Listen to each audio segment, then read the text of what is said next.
बहुत बहुत शुक्रिया। सबसे पहले तो आप लोगों को बधाई दूंगा कि 4-5 दशक बीत जाने के बाद अंततः एक ऐसा समय आया और जितने युवा साथियों ने पिछले 8-10 साल के अंदर ज्वाइनिंग करी है, ये मुझे लगता है उनके जुनून का हिस्सा है। मैं आपको इसके लिए बधाई दूंगा कि 4-5 दशक बाद ही सही आप सही मांग उठाने के लिए सही तरीके से एकजुट हुए हो, उसके लिए बधाई दूंगा। और आप निश्चिंत रहो, जितने भी साथी यहाँ निर्णय लेने में शामिल हैं और जिन्होंने भी माइक मेरे हाथ में दिया है, बिल्कुल सुरक्षित हाथों में है। आपका मान सम्मान मेरा मान सम्मान है, कोई राजनीतिक बात नहीं करूँगा।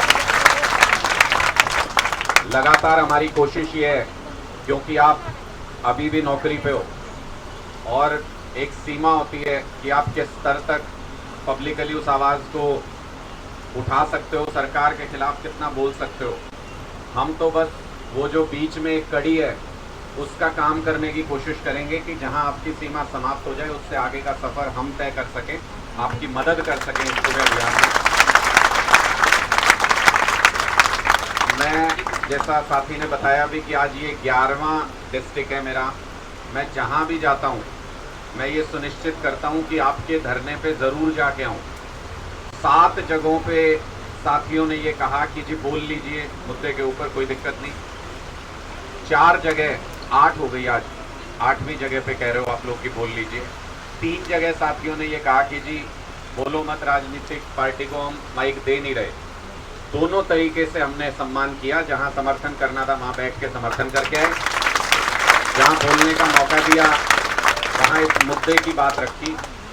और मुझे ये बात इसलिए सही लगती है, और मैं पहले दिन से, जिस दिन आप लोग धरने पे बैठे थे, पहले दिन रोहतक में जाके आया था, तब से मैं आपके धरने को फॉलो कर रहा हूँ। आपके बहुत सारे लोगों के संपर्क में हूँ, आपसे सारे डॉक्यूमेंट्स, आपसे सारे जो प्रूफ हैं वो भी मिलते रहते हैं, समय समय पे तर्क मिलते रहते हैं, ताकि सरकार जो झूठ बोलती है उसका जवाब दिया जा सके।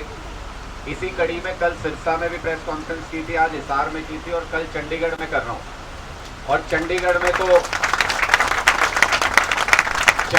मैं मुख्यमंत्री जी को खुली चुनौती देने जा रहा हूँ कि हो सकता है आप लोग जब मिलने जाते हो तो एक तो पहली बात ये शर्म की बात है थोड़ी सी कि आपके इतने सारे हजारों लोग बैठे हैं पूरे प्रदेश में, सिर्फ 5 ही तो प्रतिनिधि जाते हो ना मिलने के लिए, 5, 6, 7 चले जाते होंगे। मुख्यमंत्री जी के ड्राइंग रूम में उनके दिल में 5 लोगों के लिए जगह नहीं है, मिल नहीं सकते सामने बैठ के, खुद नहीं बात कर सकते। पहली नाराजगी तो इस बात पे मेरी और पहले दिन से है, ये जो अफसरों को आगे कर देना, किसी से कुछ भी कहलवा देना, ये कायरता है, ये गलत बात है, ये नहीं करना चाहिए। तो पहली तो मैं आपसे भी अनुरोध करूंगा कि थोड़ा सा इस बात पे भी आपको स्टैंड लेना चाहिए कि कोई व्यक्ति जो सरेआम झूठ बोल रहा है आपके मुद्दों पे, उसके साथ तो वार्ता नहीं। मुख्यमंत्री जी खुद बैठ सकते हैं, इतना जब पूरा लिपिक वर्ग जो है पूरे प्रदेश का, अगर वो एक ही मांग को लेके इतने दिनों से हड़ताल पे बैठे हैं, तो मुख्यमंत्री जी उनके प्रतिनिधियों से खुद बात कर सकते हैं। मना करना हो तो खुद कर दे, कम से कम पता तो चलेगा कि हमारे चुने हुए मुख्यमंत्री और इन्होंने इस मांग को इस तर्क के आधार पे मना कर दिया। तो फिर आप भी विचार करोगे शायद कि भाई ये तर्क दिया है, सही है कि गलत है, फिर अपना कुछ जवाब दोगे। लेकिन मुझे जो तर्क समझ में आया, एक ये बिल्कुल वाजिब तर्क है कि जब सफर शुरू हुआ तो कई सारे वर्ग थे जिनको बराबर सैलरी मिलती थी, आज वो सारे तो कहीं और आगे निकल गए और आप लोगों को पीछे छोड़ दिया, डबल भी चले गए कई तो उनमें से। एक तो ये अन्याय है, सीधे सीधे भी देखो तो अन्याय है, लेकिन इसमें एक पहलू और है। उनमें से किसी भी वर्ग में, किसी को उठा के देख लो, डिप्टी रेंजर को ले लो, जेपीटी को ले लो, किसी को भी ले लो, उनके वर्क प्रोफाइल में कोई फर्क नहीं पड़ा। 1957 से जो शुरू किया होगा, आज भी वही वर्क प्रोफाइल है, वही काम करते हैं। लेकिन आप लोगों ने जब शुरू किया था तो आप लोगों का एक्चुअल में ही काम डायरी डिस्पैच था, तब तो शुरुआत में यही काम था, इस काम के लिए रखा था और उसी हिसाब से एजुकेशनल क्वालिफिकेशन रखी होंगी। लेकिन हरियाणा के अंदर ये सबसे बड़ा अन्याय है। कंपैरिजन तो किया दूसरे स्टेट के साथ, झूठ बोला, लेकिन ये नहीं बताया कि आप लोग अगर कंप्यूटर टेस्ट पास नहीं करोगे, आप लोग अगर टाइपिंग टेस्ट पास नहीं करोगे, तो जो सैलरी पहले दिन मिल रही है वही सैलरी मिलती रहेगी। 10 साल काम कर लो चाहे 20 साल काम कर लो। ये नहीं बताया, ये छुपा लिया। ये सारे जो वर्क प्रोफाइल है, पोर्टल थोड़ी होता था उस वक्त पे जब पहले आपकी जॉब बनी थी, लेकिन आज के दिन में सारे हरियाणा सरकार के पोर्टल आप लोग संभाल रहे हो। कोई मेरे से पत्रकार पूछ रहे थे कि सरकार ये कह रही है कि डायरी डिस्पैच करने के लिए इतनी सैलरी नहीं दे सकते। मैंने कहा कि अगर सिर्फ डायरी डिस्पैच करते हैं तो सरकार बौखलाई क्यों हुई है, परेशान क्यों है, लोग रजिस्ट्री क्यों नहीं करा पा रहे, गाड़ी क्यों नहीं रजिस्टर हो पा रही, लाइसेंस क्यों नहीं बन पा रहे, किसी भी विभाग में काम क्यों नहीं हो रहा, कोई भी पोर्टल क्यों नहीं चल रहा। और अगर ये सारे काम इनकी वजह से रुके हुए हैं तो जितना ये मांग रहे हैं बहुत जायज और कम करके मांग रहे हैं, इससे ज्यादा मिलना चाहिए जितना आपने बोल रखा है। हमारे एक साथी ने ये कहा था कि भाई कल को आपसे अगर ऐसे ही निकले तो आपके खिलाफ भी नारे लगाएंगे। मैं खुद कह के जा रहा हूं, ऐसा कोई भी निकले, किसी पार्टी से हो, कोई पार्टी देखने की जरूरत नहीं, ठोक के नारे लगाओ, अपना हक लड़के जीतना आना चाहिए, अपना हक लेना आना चाहिए, जिसका जितना बनता है उसको देना चाहिए।